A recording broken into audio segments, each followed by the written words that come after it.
I'm in my office and I can see National. There, look. There's a cabinet. There's Tamawhotaka. And there's Goldsmith. They're probably talking about their white budget for their white economy. There, look at that. Chair! That's Matt Ducey. I just cannot answer for Te Pāti Māori. How hard is it to call out racism? I call out racism every single day. Another chance point today. is no marae, that's for sure. It's a Westminster system from the other side of the world. What is important is this is one of the most anti-Māori and anti-tiriti governments we've ever seen. Let's first of all just start with some facts. This government has a cabinet of 20, and in that cabinet, Shane Reti, Tama Potaka, myself, Nicole McKee, Winston Peters, Shane Jones, Casey Costello. Actually, they say that 20% of New Zealand.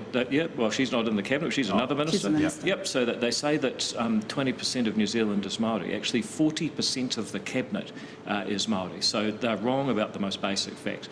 But more importantly, it shouldn't matter because human beings, all of us, have 99.9% the same DNA. And what I'm absolutely sick of is people focusing on that 0.1% difference and especially zeroing in on the racial part of that to try to divide us. I can't believe it's so hard for Marama Davidson and the Green Party to just say that that is wrong.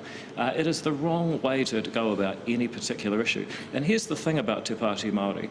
When we were an opposition party in ACT, just about every month we would put out a new position paper saying, look, here's a problem with housing or productivity or whatever, here's how we can fix it with some better ideas.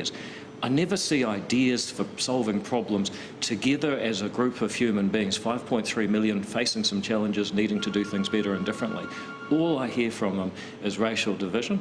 And here's my final challenge to the media. They've been doing this for a long time. I've taken some of their rhetoric to media outlets before, and they said, oh, no, we can't report that. Well, the double standard needs to end, and the media today need to start calling it out. But if journalists want to regain the trust of New Zealanders, and it has plummeted in the last 4 years from 53% to 33%, but the facts are, we have had 6 years of a government that tried to divide everything by race. We're now coming along and saying, actually, we want to be New Zealanders, human beings who have challenges and choices, and how we overcome them and make a difference in our own lives is up to each of us, because New Zealand is not going to succeed until each individual can flourish. And yes, to some extent, for some people, their ethnic background is an important part of who they are, but it's not everything. Our universal humanity comes first. If you look at Section 7AA of the Oranga Tamariki Act, all Karantua is doing is removing the law that says a Māori child can be taken out of a safe, loving home and put back in a dangerous situation, as has happened under the previous government, based on race. We're saying the child goes wherever they're safest. If that's a Māori household, ka pai. If it's not, the most important thing is where the child is. This is about universal humanity and removing racial division. Just looking outside for the spaceship that Marama landed in. I mean, has she forgotten that for the last 6 years she was in government? Only 6 months ago these guys were in government. They made such a hash of housing you wouldn't believe it.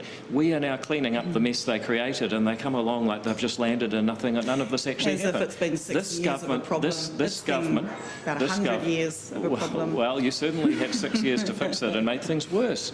If you talk about housing, if you talk about infrastructure, if you talk about jobs, what you're going to see in this budget is foundations for growth.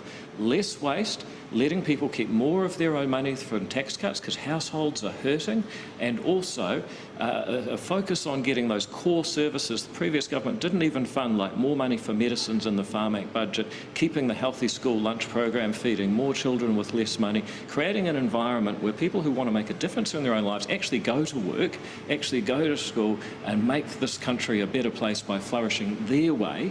That is the kind of environment this government will create.